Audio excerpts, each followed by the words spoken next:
주님께서 여러분과 함께 마테오가 전한 거룩한 복음입니다. 영광 받으소서. 그때 예수님께서 제자들에게 말씀하셨다. 사람의 아들이 영광에 쌓여 모든 천사와 함께 오면 자기의 영광스러운 옥좌에 앉을 것이다. 그리고 모든 민족들이 사람의 아들 앞으로 모일 터인데 그는 목자가 양과 염소를 가르듯이 그들을 가를 것이다. 그렇게 하여 양들은 자기 오른쪽에 염소들은 왼쪽에 세울 것이다. 그때 임금이 자기 오른쪽에 있는 이들에게 이렇게 말할 것이다. 내 아버지께 복을 받은 이들아, 와서 세상 창조 때부터 너희를 위하여 준비된 나라를 차지하여라.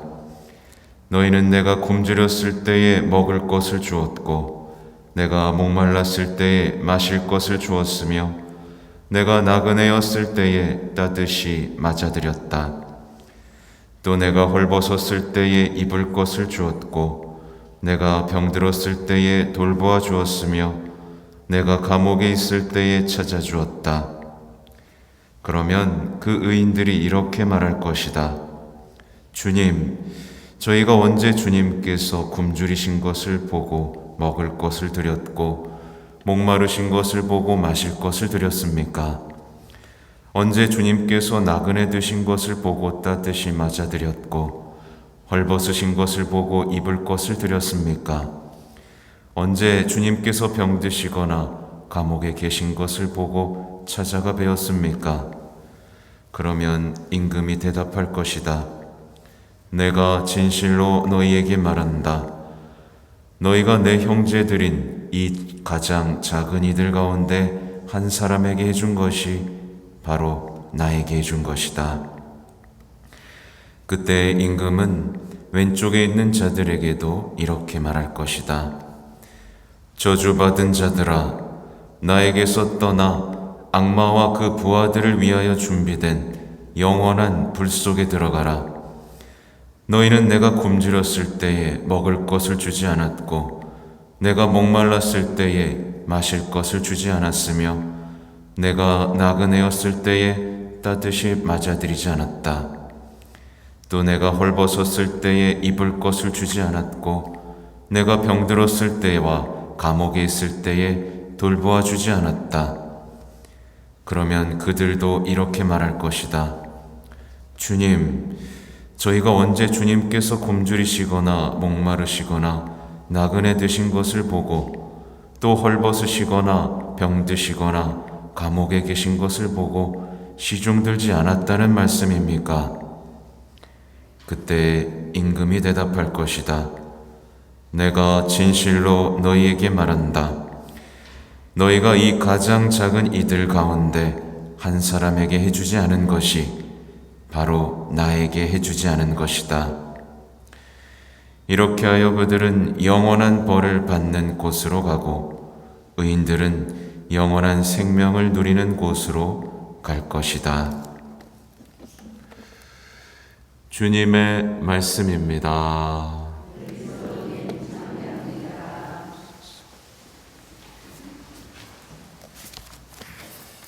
전미 예수님,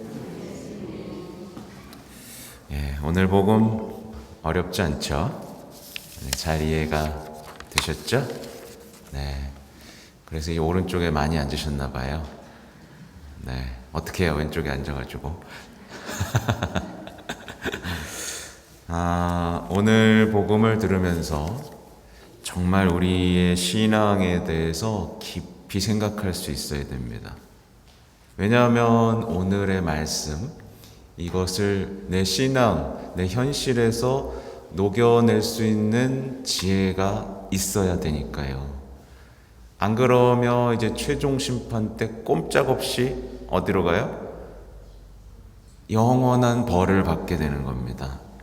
네. 이 심판의 기준에 대해서 이미 예수님은 알려주셨기 때문에 마지막 날에는 이 심판의 기준대로 우리는 벌을 받거나 상을 받게 되겠죠. 근데 우리가 진짜 잘 생각해야 되는 게 뭐냐면, 신앙은 단순히 남들보다 착하고 양심적으로 사는 게 아니라는 거죠. 그냥 착하고 양심적으로 사는 게 아닙니다. 왜냐하면 세상 사람들도 나름대로 어떻게 살아요? 나름대로 착하고 양심적이고 또 어떻게 살아요? 어쨌든 아름답게 살려고 노력하고 있거든요. 그럼 우리 신앙과 차이가 뭔지를 우리는 명확하게 알 수 있어야 됩니다. 이걸 구분할 수 있으시겠어요? 이걸 못하면 우리는 늘 헤매게 돼요. 신앙과 신앙이 아닌 것은 차이가 있어요. 오늘 다 얘기할 수는 없지만 그래도 간단한 거, 우리가 알고 있는 것들. 신앙이 없는 사람들은요, 원수가 항상 있어요. 그렇죠? 신앙이 없는 사람은 항상 원수를 달고 삽니다. 미워하는 사람을 용서하지 못한 이 덫에서 빠져나오질 못해요. 그리고 신앙이 없는 사람은요, 자기한테 잘해주는 사람만 사랑합니다.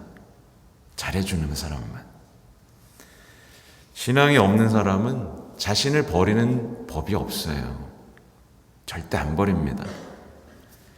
다양한 방법으로 자신을 사랑하고 드러내고 위로합니다. 헌신적인 것 같지만 어쨌든 자신을 사랑하는 거예요.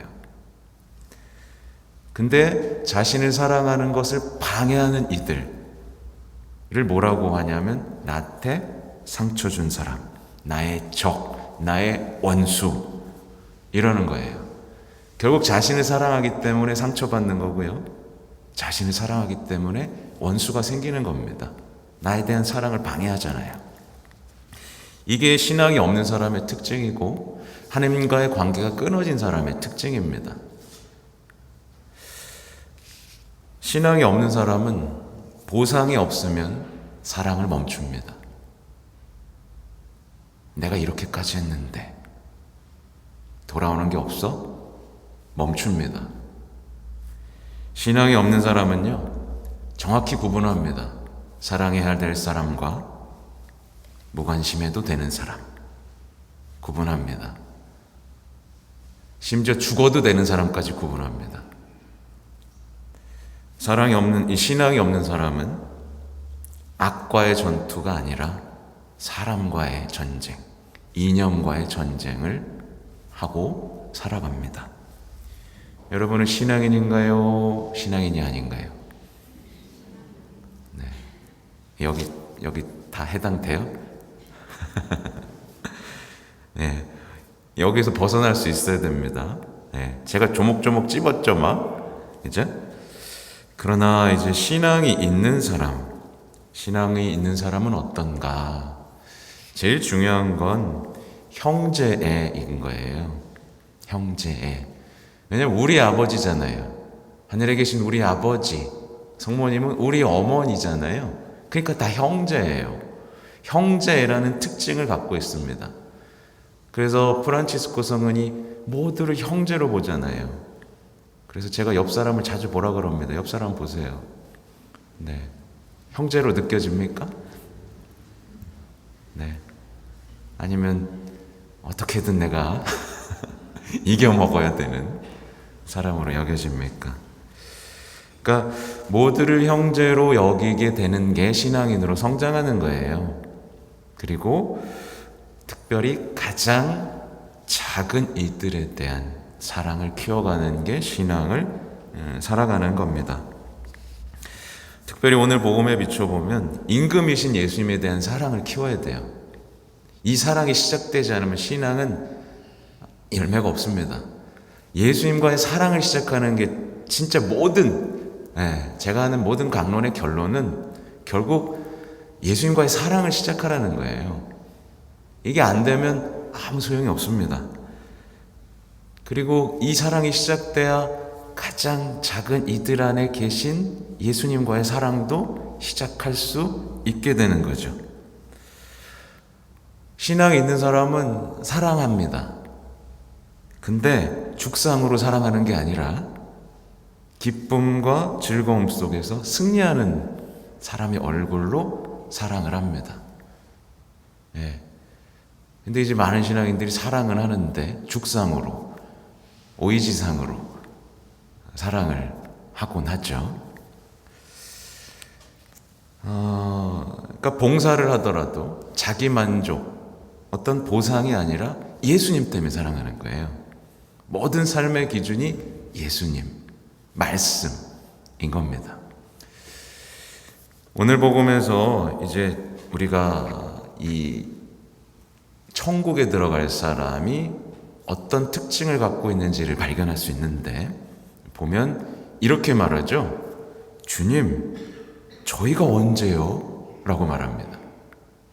저희가 언제 그랬어요?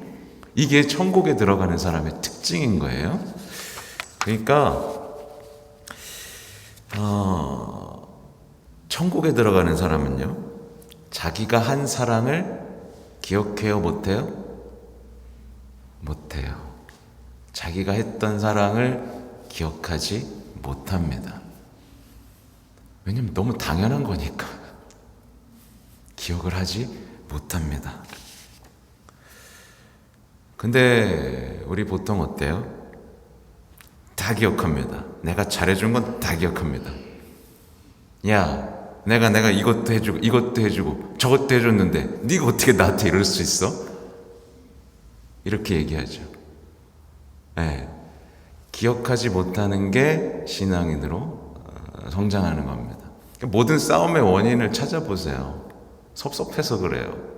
내가 너를 어떻게 키웠는데 너가 나한테 이럴 수 있어? 내가 너한테 어떻게 했는데? 아니, 당연한 사랑을 해놓고 보상을 바라는 그 사랑 맞습니까? 그렇죠? 성모님을 생각해 보면 좋습니다. 성모님이 엘리사벳을 찾아가심을 묵상할 때 여러분은 어떤 걸 묵상하세요? 성모님이 엘리사벳을 찾아가야 되는 상황은 사실 우리 눈으로 볼 때 성모님은 자신의 처지를 이해해 줄 사람이 필요했습니다.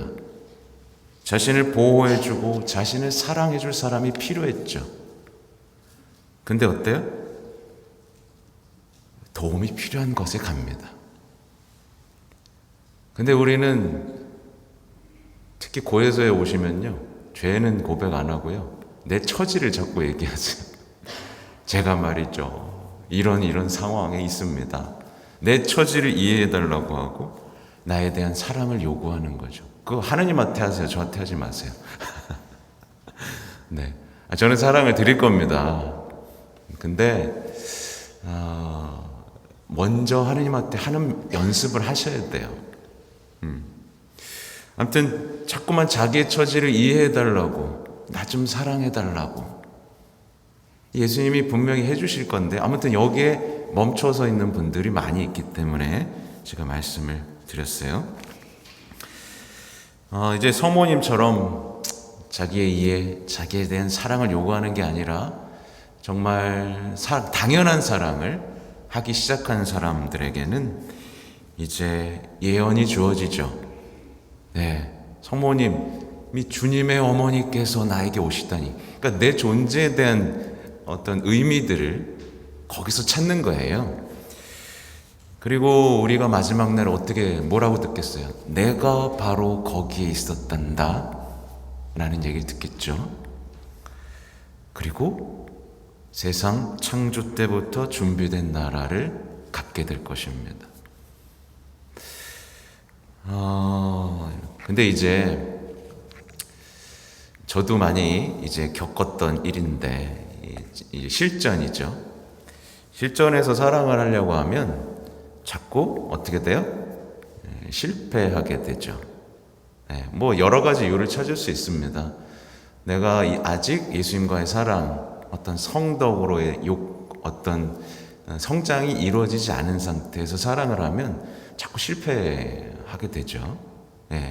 왜냐면 내가 생생히 살아있으니까 보상도 요구하게 되고 기대도 하게 되고, 그렇죠? 근데 이제 중요한 어제 복음하고 좀 연결해서 말씀드리고 싶은 게 뭐냐면, 단순히 가엾은 마음으로 하는 사랑은 어떻게 된다? 실패하게 된다. 이겁니다. 예수님께서 공생활을 하기 전에 광야에서 유혹을 받으신 이유가 있어요. 유혹을 잘 살펴보면 빵을 많게 하고요, 모든 사람들이 요구를 들어주는 메시아상을 악마는 제시하고 있는 겁니다. 그러니까 사람들이 원하는 메시아가 되는 유혹을 싸워 이긴 다음 당신의 일을 하신 거죠. 그러니까 여러분도 어떻게 되는 잘못이 있어요? 누군가에게 그 사람이 원하는 메시아가 되고자 하는 유혹이 있어요, 없어요? 네. 그래서 요즘 사람들이 반려동물을 많이 키우는 겁니다. 길고양이의 메시아. 예를 들면 그런 거예요. 그가 요구하는 사람, 그가 원하는 사람이 되는 유혹에서 벗어나야 되는 거예요. 예수님은 그걸 단호한 유혹을 싸우셨고 당신이 되셔야만 하는 있는 나의 모습 그대로의 사랑을 하신 거예요. 그렇죠? 예를 들면 제가 여러분이 바라는 신부가 돼야 되나요? 아니죠. 여러분이 바라는 신부가 되는 게 아니라 하나님께서 원하신 신부가 돼야 되는 거예요. 또 한번 적용해 볼까요? 여러분 결혼하신 분은 상대방이 원하는 배우자가 돼야 되는 걸까요? 하느님이 바라시는 배우자의 모습이 되어야 되는 겁니다. 그죠? 하느님이 원하는 부부의 모습으로 성장해 가야 되는 겁니다. 수많은 유혹이 있는 거예요, 우리에게는요. 그러니까 우리의 사랑이 실패하는 이유, 유혹과 싸우지 못한 상태에서 끌려다니는 이 사랑은 언제나 실패하게 되어 있다. 이겁니다. 그러니까 이런 분들이 많기 때문에 제가 세밀하게 짚어드리는 겁니다. 여기 계신 분들은 대단히 성실하시고 신앙인으로서 살기 위해 대단히 노력하시는 분들이에요. 근데 그것을 열매 맺기 위해서는 반드시 해야 된다. 유혹. 아셨죠? 네. 부디 이제 마지막 날 너가 해준 게 바로 나였어 라는 말을 들을 수 있는, 그러나 내가 한 사랑은 전혀 기억하지 못하는 그런 신앙인이 되시면 좋겠습니다. 아멘.